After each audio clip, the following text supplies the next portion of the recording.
오늘 어린아이를 자라나게 하시는 하나님에 대해서 말씀을 나눕니다. 집안에 부모님과 자녀들이 살아갈 때 자녀들이 너무 빨리 크면 나중에 돌이켜보면 좀 섭섭한 일도 있지만 어쨌든 어린아이들이 자라나야죠. 그래야지 어린아이들이 부모님의 사랑 가운데 그야말로 먹여주고 입혀주고 모든 것을 돌봐주는 거에 몰두해서 성장을 안 하고 난 이대로 계속 있으려고 하면 부모의 근심과 걱정이 되는 것입니다. 우리가 교회 안에서 하나님의 풍성한 은혜를 받아 누릴지라도 교회 안에 있는 어린 심령들이 잘 성숙하고 자라나서 교회의 기둥이 되고 더 나아가서 하나님의 일을 수행하는 십자가의 군병이요 능력의 일꾼이 되는 것이 하나님이 더 기뻐하시고 원하는 줄 그런 사역인 줄로 믿습니다. 그러므로 우리 가정에서도 자녀가 자라나서 부모에게 힘이 되고 가정을 짐지고 일으킬 수 있는 강한 젊은이가 되어야 되는 것처럼 우리의 신앙도 반드시 성장해서 하나님께서 안심할 수 있고 맡길 수 있는 하나님의 능력의 일꾼이 되어야 될 줄로 믿습니다. 지난 시간에 이어 우리는 이 세상에 세 종류의 사람이 있는 것을 우리가 봅니다. 그 세 종류의 사람이라는 것은 특별히 인간은 모든 사람이 보면 다 똑같이 살아가고 있죠. 그것이 그 자연인입니다. 자연인. 그런데 이 자연인을 영적인 상태로 보면 두 종류로 나눠집니다. 그것은 태어난 육적인 상태로 그대로 있는 사람과 그 영혼이 거듭난 사람, 중생한 사람이죠. 겉으로 보기에는 이 세상에서 그냥 육체로 태어난 모든 사람들 뿐이지만 실제 그 영적인 눈으로 보면 육적인 상태로 남아있는 거듭나지 못한 자연인과 거듭난 중생인의 사람으로 크게 둘로 나눠집니다. 우리 모든 성도인들은 예수 그리스도를 믿음으로 말미암아 성령으로 거듭난 사람인 줄로 믿습니다. 거듭나지 아니하면 하나님의 나라에 들어갈 수 없습니다. 그러니까 이것은 가장 치명적인 중요한 문제입니다. 이 세상에서 부모님으로부터 태어난 것은 모든 인간이 다 똑같이 태어난 것이지만 그 이후로 예수 그리스도를 믿음으로 말미암아 성령으로 거듭나면 또 다른 차원의 새 사람이 되는 것입니다. 그래서 우리가 예수님 믿고 거듭나는 삶을 살아야 되는데 이 거듭난 그 사람은 또 두 종류로 나눠져요. 하나는 오늘부터 본문 말씀에 오늘의 본문 말씀에는 이 거듭났지만 자라나지 않은 어린아이를 얘기하고 있습니다. 3장 1절에 보면 형제들아 내가 신령한 자들을 대함과 같이 너에게 말할 수 없어서 육신에 속한 자 곧 그리스도 안에서 어린아이들을 대함과 같이 하노라. 이 어린아이들은 이 세상의 어린아이가 아니라 그리스도 안에서의 어린아이입니다. 그러므로 우리는 이제 세 종류로 이와 같이 우리가 지난 시간에도 말씀을 나눴고 오늘도 그와 같이 생각하시면 됩니다. 거듭나지 아니하는 자연인으로서 그와 같이 사는 사람들. 그 푸시케는 인간의 영혼인데 푸시키코스라고 하는 것은 거듭나지 않은 자연인을 말합니다. 그러니까 영혼의 그런 사람들. 그래서 그 사람들은 12장 14절에 육에 속한 사람이라고 그렇게 나왔죠. 육에 속한 사람. 육에 속한 사람은 거듭나지 않은 영혼의 사람. 그렇게 해야 문자적으로는 정확한 번역이 됩니다. 푸시키코스. 그래서 그 사람이 한 종류가 있고. 그래서 이 사람들은 영적인 일에 대해서는 알지 못합니다. 이 세상에는 지혜롭고 똑똑할 수도 있습니다. 왜냐하면 영혼의 사람이니까 하나님께서 주신 그와 같은 형상과 모양이 남아있는 것이죠. 그리고 예수님 안 믿는 사람도 얼마든지 똑똑하고 권력을 가지고 이 세상을 유익하게 하는 일은 할 수 있습니다.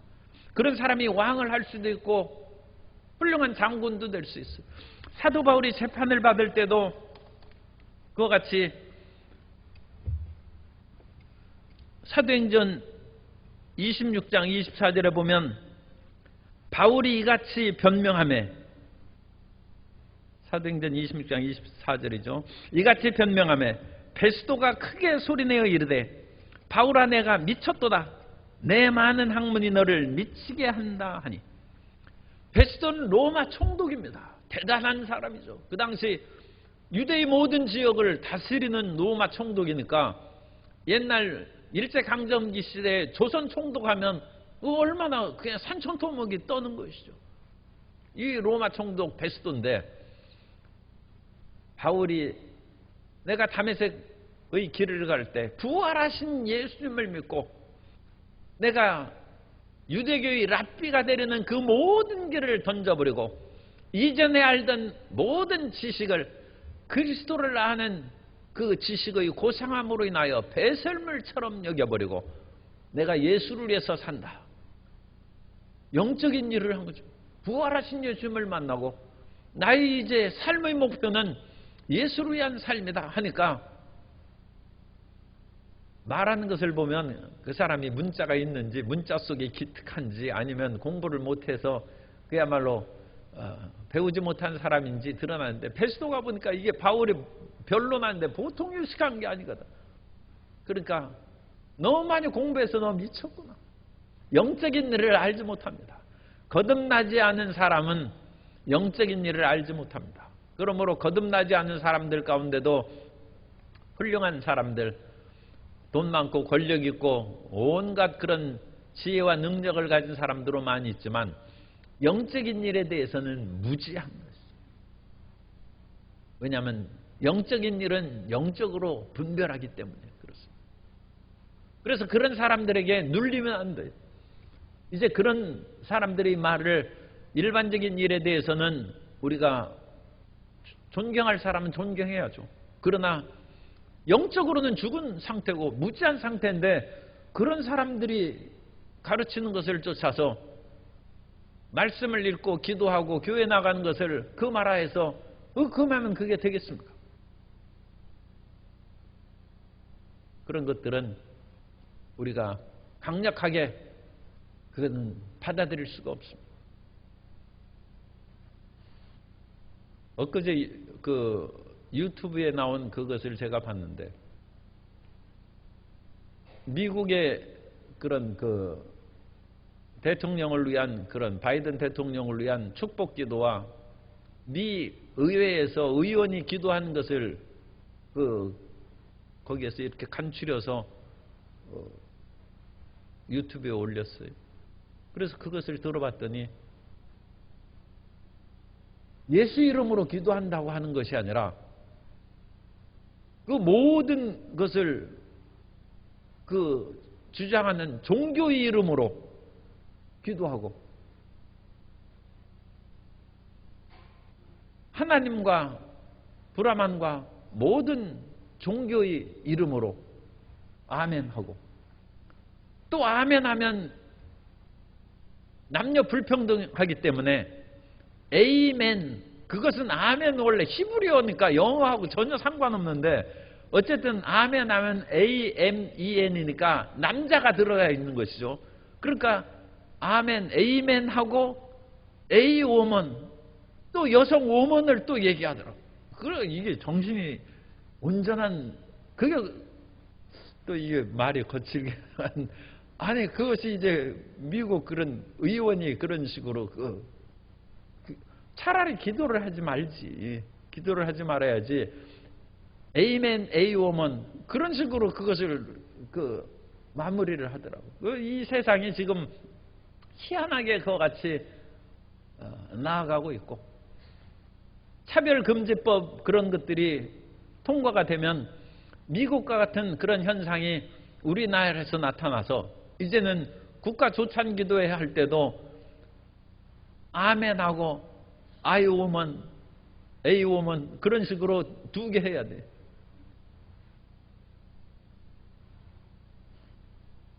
영적인 일에 대해서 거듭나지 않는 사람은 모든 것이 평등하게 해야 되기 때문에 그야말로 무지한 일들을 법으로 제정할 수 있습니다. 베스도가 사도 바울이 그 위대한 간증이죠. 부활하신 예수님을 만난 것이 그 얼마나 영광스러운 것이. 그런데 그 말을 듣고 미쳤다는 것이. 그것이 이제 육에 속한 사람. 육에 속한 사람. 신령한 사람은 영의 사람입니다. 그러니까 신령한 사람이라고 했지만 이거는 성령으로 거듭난 사람. 성령으로 거듭나고 성장한 사람입니다. 정확하게 얘기하면 성령으로 거듭난 사람이 2 종류가 있다고 했으니까 성령으로 거듭난 어린아이가 아니라 성령으로 거듭난 장성한 사람이 신령한 사람입니다. 그래서 이 신령한 사람들이 하나님의 일을 행하고 교회의 일들을 맡아서 해야 되는데 이 신령한 사람들은 신령한 일에 관심을 가짐으로써 이 세상에서 돈이나 권력이나 여러 세상의 지위가 좀 약할 수 있어요. 그러면 신령한 사람은 이건 영적으로 거듭나고 장성한 그것을 가졌는데 거듭나긴 했지만 교회 안에 거듭나긴 했지만 어린아이가 세상에서 돈도 많고 권력도 있고 온갖 지위와 명예가 가지고 있으면 그 사람이 세상의 그런 권력과 지위를 가지고 이 신령한 자를 교회에서 활동하는데 방해를 하고 내가 돈이 많고 권력이 있는데 그러니까 신령한 그리스도인은 자기 회사 과장이에요. 그런데 신령하지 못한 어린아이는 회사 사장이에요. 그러니까 이 사장이 더 큰 소리 치고 교회 안에서 회사에서 큰 소리 치는 것은 누가 뭐라겠습니까? 자기 회사인데. 그런데 교회 안에서 그와 같이 어린아이 사장이 신령한 과장을 욱박지르고 교회 하는 일을 내 뜻대로 하라고 그걸 하면 교회가 그야말로 엉뚱한 길로 갈 수 있다. 그래서 이것이 이제 오늘날 이 사회와 교회의 그런 큰 문제입니다. 사회는 믿지 않는 사람들, 거듭나지 않는 사람들이 이끌어가기 때문에 그것까지는 우리가 일일이 간섭할 수 없지만 교회 안에서는 거듭난 신령한 사람을 중심으로 해서 교회 일을 해야지 교회 안에 혹시라도 거듭나지 않은 사람이 교회를 다니고 그 사람이 권력을 가진 사람이 큰 소리 친다면 그건 큰 문제고 또 다른 큰 문제는 거듭났기는 했지만 어린아이인 사람이 영적인 어린아이죠. 그런 사람이 교회에서 내가 세상의 지위와 권력과 돈이 있으므로 교회 안에서도 내가 힘을 가지고 어떤 일을 중심적인 역할을 해서 해 나가야 된다. 그러면 그게 문제다. 그런데 고린도 교회가 지금 그런 형편입니다. 고린도 교회에서 이 어린아이로 거듭나긴 했어요. 예수님 믿긴 믿어요. 거듭나긴 했지만 여전히 성숙하지 못한 어린아이인데 사도 바울이 보니까 이 사람들은 겨우 젖이나 먹는 그런 사람이에요. 2절에 내가 너희를 젖으로 먹이고 밥으로 아니하였느니. 사도 바울이 처음에 고린도 교회를 세웠으니까 그때는 육신에 속한 그런 사람들을 거듭나지 않은 자연인을 예수님 믿게 해서 거듭나게 했어요.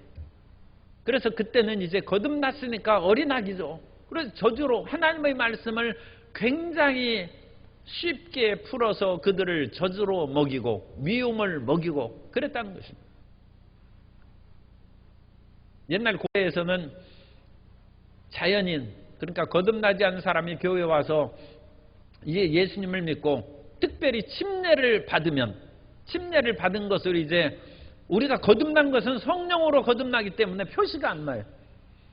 그런데 침례를 받은 것은 외적으로 표시가 나죠. 그러니까 침례를 받음으로 거듭났다고 인정을 하는 거예요. 그 진실은 하나님만이 아시죠. 그러나 일단 침례를 받음으로 거듭났다고 인정하고 침례받은 사람에게 우유를 먹입니다. 처음 태어났으니까 이제 젖을 먹이는 거예요. 우유를 먹여서 그리스도 예수 안에서 갓난아기로 그렇게 자라나게 하는 것입니다. 그런데 그 아이가 아이가 이제 어린아이의 그런 크리스찬들이 시간이 지나면 자라나야 되는데, 사도 바울이 지금 교회를 개척하고 고린도 교회를 세운 후에 다시 다른 지역으로 가서 몇 년이 지났어요. 그런데 우리가 지지난 그런 때 살펴본 것처럼 이 고린도 교회의 어린아이 신자들이 이제 성숙해야 되는데, 들리는 소식에 의하면 서로 물고 찢고 서로 잘났다고 하고, 내가 의지하는 바울이 최고다, 게바가 최고다, 아볼로가 최고다, 나는 이것저것도 아닌 그리스도 예수님을 따르는 파다 해서 너희 간에 서로 분쟁이 일어나고 분파가 일어났는데, 그 소식을 들은 즉 너희가 여전히 성장하지 못했고 여전히 다투고 싸우는 어린아이에 불과하다. 그 얘기를 이제 2절에 이는 너희가 감당하지 못하였음 이거니와, 처음 개척할 때죠. 지금도 못하리라. 몇 년 지났는데 여전히 어린아이라는 것입니다. 그러면서 3절 너희는 아직도 육신에 속한 자로다. 거듭났지만 어린아이 육신에 속한 자로다. 너희 가운데 시기와 분쟁이 있으니 어찌 육신에 속하여 사람을 따라 행함이 아니리요. 우리 마음 가운데 시기와 질투심이 있을 수 있습니다. 그것은 이 세상에서 돈을 벌 때도 시기와 질투심이 있을 수 있고, 미모에 대해서도 시기와 질투심이 있을 수도 있고, 그런 것은 우리가 예사로 생각할 수 있어도, 교회 안에서 영적인 일을 행하는 데 있어서도 마음에 시기와 질투심이 생기면 그건 어린아이입니다. 나는 신앙이 10년 됐고 저 사람은 5년 됐는데 나보다 더 봉사도 잘하고 기도도 잘하고 또 이런 것은 아무것도 아닙니다만 교회의 어떤 직책도 나보다 더 장이 되는 우두머리 직책을 받았으니 내가 화가 난다. 그래서 분노와 시기가 일어나면 그런 여러 가지 행하는 일들이, 교회의 일들이 참 아름답고 적법하게 돼야 되지만, 일단 그 문제를 두 번째로 밀쳐놓고 보면 내 자신의 그와 같은 미움과 분노와 시기 질투가 일어나는 그 자체가 내가 아직 어린아이라, 아직 어린아이 같이 내가 성장하지 못했다. 그래서 교회 안에 성숙하지 못한 이 어린아이들이 끊임없이 서로 물고 찢고 싸움으로 말미암아 교회가 시끄러워지고, 교회가 시끄러워지는 것도 큰 문제지만 어린아이들만 있으니까 이게 중요한 문제죠. 이제 교회가 자녀를 못 낳아요. 성숙해서 어른이 나야 자기 조에 그런 식구들을 찾고, 그런 사실은 자기 자녀들이죠. 영적인 그런 가족들을 만들고, 조장, 구역장, 지역장들은 자기 좀 야한 표현으로 자기 새끼들을 많이 이렇게 거느리고 그걸 같이 해서 해야 되는데 새끼가 하나도 없어요. 자기 자녀가 하나도 없어요. 왜냐하면 자기가 어린아이인데 자기가 무슨 자녀를 낳습니까? 그래서 성장하지 못하는 그런 어려운 상황에 이제 처하게 된다는 것입니다.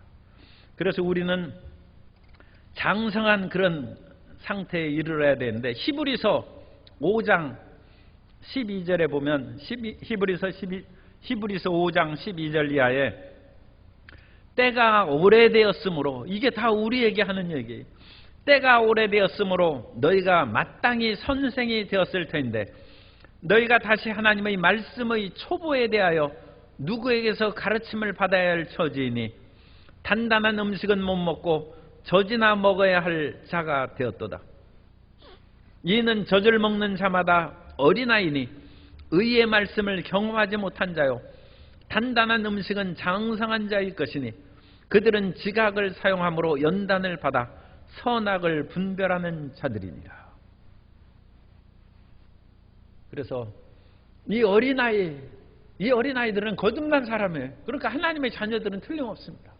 그런데 맨날 어린아이로 시끄럽고 서로 싸우고 시기하고 질투하고 분쟁 만들고 하는 그런 일에 몰두하는 그런 상황이다.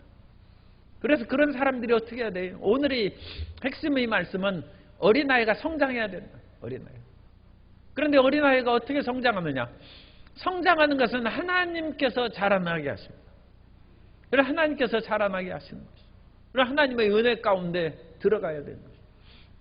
그런데 하나님께서 자라나게 하시는데 하나님께서 모든 사람을 그냥 다 자라나게 하는 것이 아니라 하나님의 일꾼들을 통해서 사역자를 통하여 자라나게 하신다는 거예요. 그 하나님의 일꾼들이 바울, 아볼로, 게바 그런 사람들이 일꾼들이라는 거예요. 그래서 하나님의 일꾼들, 그러니까 오늘날에는 그 주의 종들이, 목사, 전도사님들이 하나님의 일꾼으로 성도들에게 양육하는 것이죠.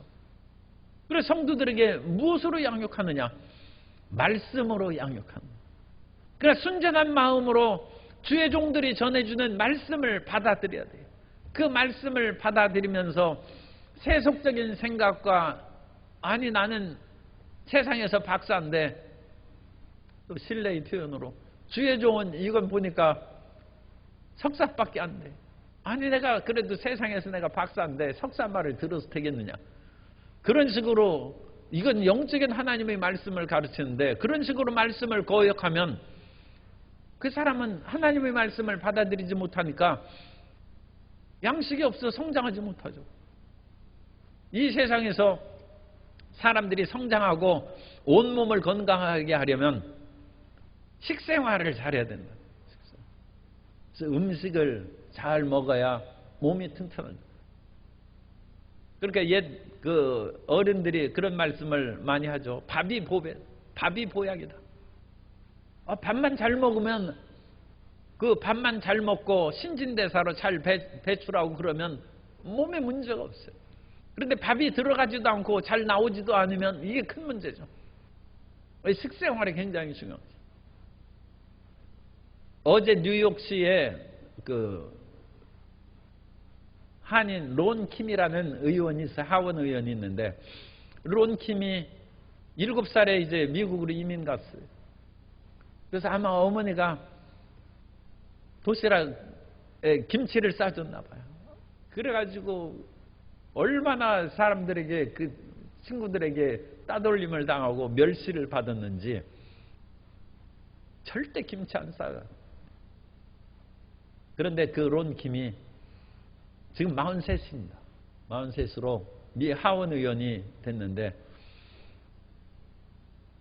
올해부터 11월 22일을 김치의 날로 제정했어요. 그래서 그것을 주도해가지고 김치가 얼마나 유산균도 풍부하고 사람의 건강에 유익하고 좋은 음식인지 그것을 널리 홍보해서 그 김치의 날로 그것을 제정해서 올해부터 시행하기로 됐다는 것이 보도에 나왔어요. 사람은 식생활을 잘해야 돼요. 한국인은 한국인다운 그런 식생활을 하고 이 그 한반도에서 이것은 풍토적인 지리적인 영향도 있죠. 이곳에서는 이 김치를 먹고 모든 것을 행하는 것이 건강하게 지낼 수 있어요.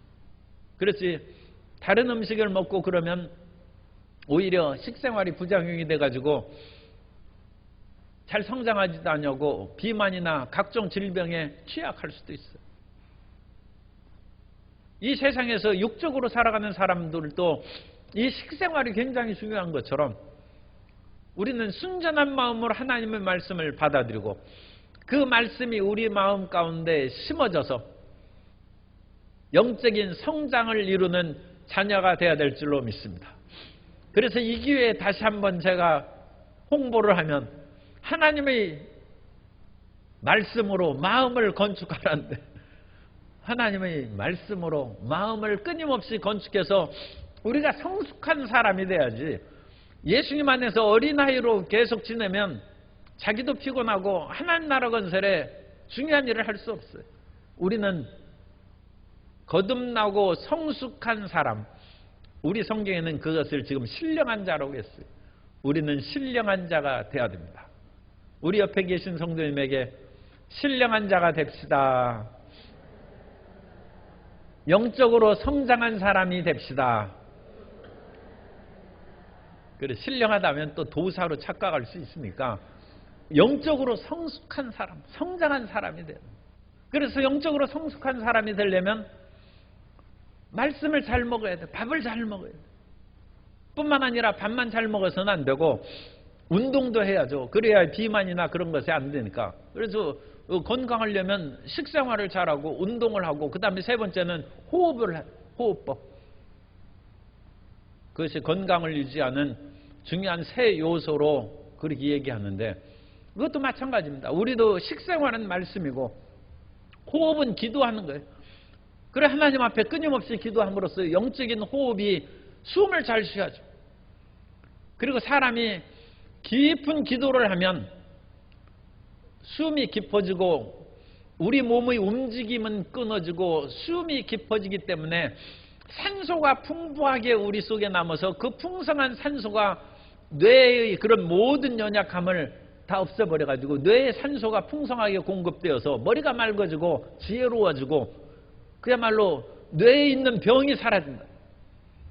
그럼 오늘날 명상호흡법 하는 사람들이 또 그런 것을 주장하고 그렇습니다. 그런데 우리는 일부러 그것을 기울일 필요가 없이 우리가 깊은 기도로 들어가면 머리가 깨끗해지는 거예요. 머리에 그러니까 뇌졸중, 뇌경색 그런 것들이 사라지고 머리에 산소량이 풍부해지니까 치매라든지 건망증 그것도 사라져요.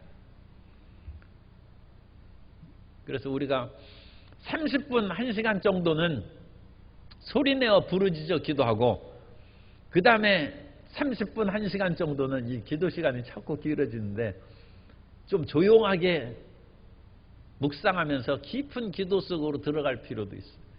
왜냐하면 처음부터 묵상 기도하면 졸고 그것이 기도가 깊은 기도로 들어가지 못할 수가 있어요. 그러니까 우리가 처음에는 부르짖어 기도하고 그 다음에 조용하게 기도함으로써, 그러면 그 산소량이 우리 몸의 움직임이 없으면서 깊은 기도의 숨이 이루어지기 때문에 뇌가 맑아진다. 하나님, 운동하는 것, 호흡하는 것이고, 그리고 운동하는 것은 끊임없이 걸어다니고 운동해야 되지 않습니까? 그래서 관절염으로 좀 몸이 약해도 그게 적당한 운동을 계속해야 관절염이 더 크게 진행하지 않냐고 걸어 다닐 수 있어요. 걷는 거 힘들다고 해서 안 걸어 다니면 이제 못 걷는 거예요. 사람들이 다쳐가지고 가끔 기부스하고 그래서 걷지 않고 몇 달 동안 있는 사람은, 멀쩡한 사람도 이제 치료가 때도 잘 걷는 거 재활 치료해야 됩니다. 하물며 자기가 좀 몸이 불편하다고 손을 안 쓰고 발을 안 쓰고 그러면 둔화되고 나빠지는 것이. 그런 것처럼 운동을 계속해야 되는데, 우리의 신앙생활에 있어서의 운동은 봉사하는 거예요. 전도하는 거예요.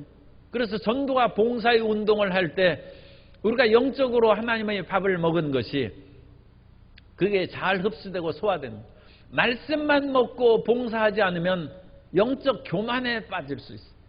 그러니까 밥만 많이 먹고 운동하지 않으면 비만에 빠지는 것이죠. 육체적으로. 그런 것처럼 말씀만 많이 읽고 봉사하고 전도하지 않으면 영적 교만에 빠져요. 지식은 사람을 교만하게 하는 것입니다. 그건 세상 지식이나 영적 지식이나 마찬가지예요. 그것을 자기가 활용해 보면 내가 가진 지식이 과연 다른 사람에게 유익한지 소통이 되고 자기 자신을 살펴봄으로써 영적 지식이 자기에게 정말 참된 성장의 그런 양식이 돼야지, 교만하게 돼가지고 비정상으로 되면 어떡하겠습니까? 그러므로 하나님의 말씀을 많이 읽고 묵상하는 것도 중요하지만 봉사하고 섬기고 전도하고 그 다음에 깊은 기도로 호흡을 잘하고 이러면 우리가 자라나는 거예요. 그렇게 하면 하나님 안에서 우리가 자라는 것입니다. 그래서 바울이나 아볼로는 바울은 나는 씨앗을 심었고 하나님의 말씀을 씨앗을 심었고 그 심은 씨앗이 고린도 교인에게 잘 자라날 수 있도록 아볼로는 끊임없이 물을 주고 말씀을 해석하고 기도로 해서 안수기도 하고 함께해서 그것을 성장하게 하고 그런데 그렇게 했다고 해서 바울이 대단하냐 아볼로가 대단하냐 그렇지 않다는 것입니다. 자라나게 하시는 것은 하나님이시다. 어떤 의사가 그런 솔직한 고백을 했습니다. 나는 수술하고 그 사람이 나쁜 것을 떼어내고 꿰맬 수는 있지만 그것을 붓게 하고 뼈를 붓게 하고 살을 붓게 하고 새살이 나고 자라나게 하시는 것은 하나님이 하신다. 의사가 어찌 새살을 나게 합니까? 의사는 나쁜 것을 떼내고 그것을 붙여놓고 의사가 이제 보다 크리스찬이라면 하나님 내가 수술해서 잘못된 것을 제거했으니까 그 잘못된 그런 부분이 다시 덧나거나 곪지 않게 하시고 새살이 나와서 온전하게 되게 해 주옵소서. 그렇게 기도하는 것이 정말 명의죠. 자라나게 하시는 것은 하나님이시다. 지금도 이제 한국 교회에서 중요한 그 목사님으로 활동하시는 분이 키가 상당히 커요. 180이 넘으니까. 그러니까 오늘날에는 180 넘는 자녀들이 많으니까 그런데 우리가 젊은 시대에는 180대면 굉장히 큰 키였어. 당신은 왜 이렇게 키가 컸냐? 그러니까 뭐를 잘 먹었느냐? 잘 먹인 거 하나도 없다. 아버지가 목회하는데 겨우 먹고 살았고 매일 국수하고 수제비밖에 못 먹었다는 거예요. 그런데도 키가 그렇게 컸어요. 그런데 어느 집에서는 맨날 고깃국에다가 뭐 온갖 것을 사주는데 옆으로만 자꾸 그거 키가 안 커. 아이 자라나게 하신 건 하나님이죠. 하나님. 그래서 그 사람은 가난해가지고 그냥 국수하고 그야말로 수제비만 먹었는데 키가 그같이 커가지고 꼭 키가 커야 좋다는 것은 아닙니다. 그렇지만 또 그렇게 하면 멋지게 보이고 영화 배우도 할 수 있잖아요. 그래서 자라나게 하신 건 하나님이다. 우리가 끊임없이 말씀을 읽고 기도하고 또 전도하고 운동하고 그러면 하나님께서 세상적으로도 키가 큰 것이 상당히 호감을 주는 것이 있다면 영적으로 키 큰 사람이 돼야 돼. 우리 옆에 분에게 영적으로 키 큰 사람이 됩시다. 그래야지 영적으로 육신으로는 멋진데 영적으로는 어린아이 되면 맨날 싸우고 분쟁하고 다투고 시끄러운 일밖에 하잖아. 그래서 영적으로 우리가 성장하고 자라는 사람이 돼야 되는데 그래서 우리가 영적으로 성장하고 자라날 수 있도록 하나님이 그 모든 것을 행하시지만 하나님은 사람을 통해서 역사하심으로 바울이나 아볼로 또 게바나 다양한 하나님의 종들이 다양한 음식을 먹게 해준 거예요.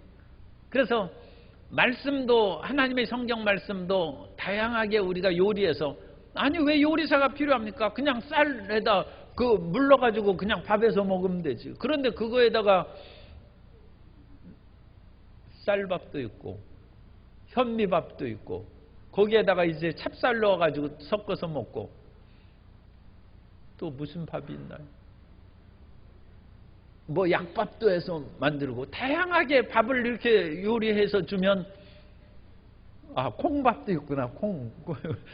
콩밥도 있고 뭐 거기에다가 무슨 뭐 그 채소나 그런 것도 넣어가지고 해서 밥을 해줄 수 있고 왜 그렇습니까? 사람마다 체질이 다르고 그러니까 그냥 일반 쌀밥 먹기를 싫어하면 다양하게 해서 주면 자녀들이 그것을 그거 자기에 맞게 잘 먹을 수가 있어요. 그런 것처럼 하나님 말씀도 그냥 쌀밥만 주니까 잘 못 먹어요. 그러면 아볼로가 와서 게바가 와서 또 다른 그런 사람들이 다양한 하나님의 말씀을 먹음으로 중요한 건 우리가 잘하는 것이죠. 그죠? 자기에게 맞는 밥을 해줬다고 해서 그 사람 쫓아가고 그 사람만 최고라고 하면 안 된다. 다른 사람한테는 오히려 그것이 거침돌이 되고 방해도 될 수 있어요.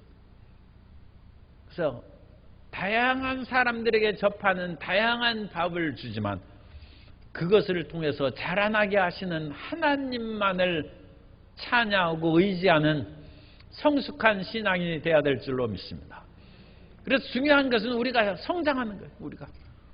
우리가 어린아이와 같은 그런 신앙인이 아니라 성숙한 신앙인, 신령한 자가 되는 것이고, 우리가 성숙한 사람은 거듭나서 장성한 사람이 됐다는 것은 열매를 맺는 것입니다.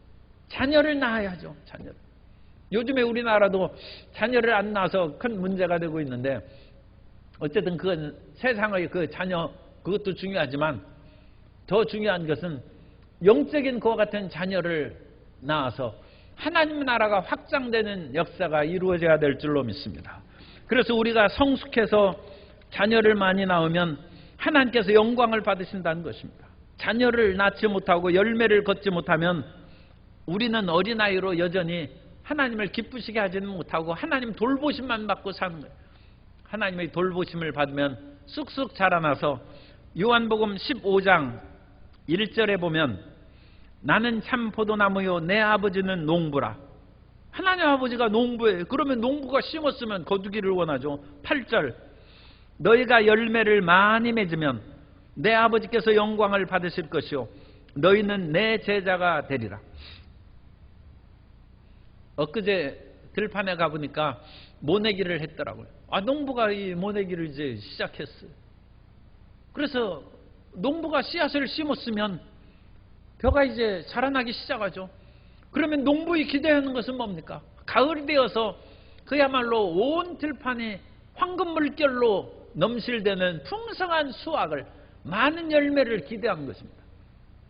주님께서 우리에게 말씀을 주시고 심었으면 하나님께서 원하시는 풍성한 열매를 맺어야 될 줄로 믿습니다. 그것을 맺는 겁니다. 그러면 하나님께서 영광을 받으신다. 사도 바울이 또 다른 표현으로 했습니다. 9절에 우리는 하나님의 동역자들이요. 그래서 이 동역자들인 바울이나 아볼로가 심고 물 줬죠. 그런데 너희는 하나님의 밭이요 하나님의 집이니라.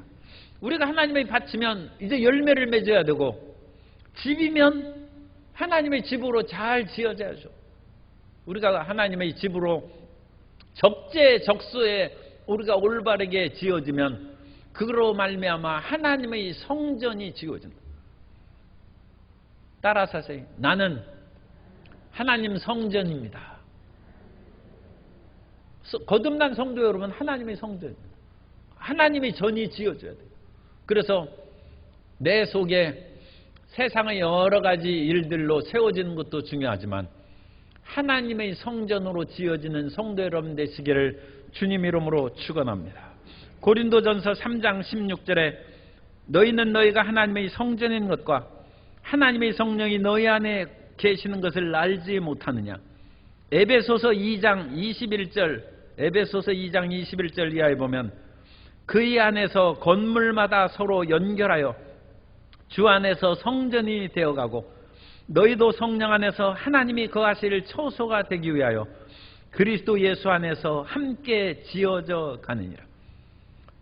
아파트만 빨리 완공되어서 입주하는 것만 기도하지 말고 우리 마음에 하나님의 성전이 지어져서 하나님이 우리 안에 거하시고 마음껏 우리를 통하여 역사하시는 복된 성도 여러분 되시기를 예수님 이름으로 축원합니다. 이 세상에는 거듭나지 못한 자연인이 있고 거듭난 중생인이 있는데, 거듭난 중생인은 거듭났으면서도 어린아이로 살아가는 육에 속한 자가 있고, 거듭난 후에 무럭무럭 자라나서 장성한 신령한 자가 있습니다. 우리는 어린아이를 벗어버리고 신령한 자, 장성한 자가 되어서 하나님 나라를 확장하고 세우는 일꾼이 되어야 될 줄로 믿습니다.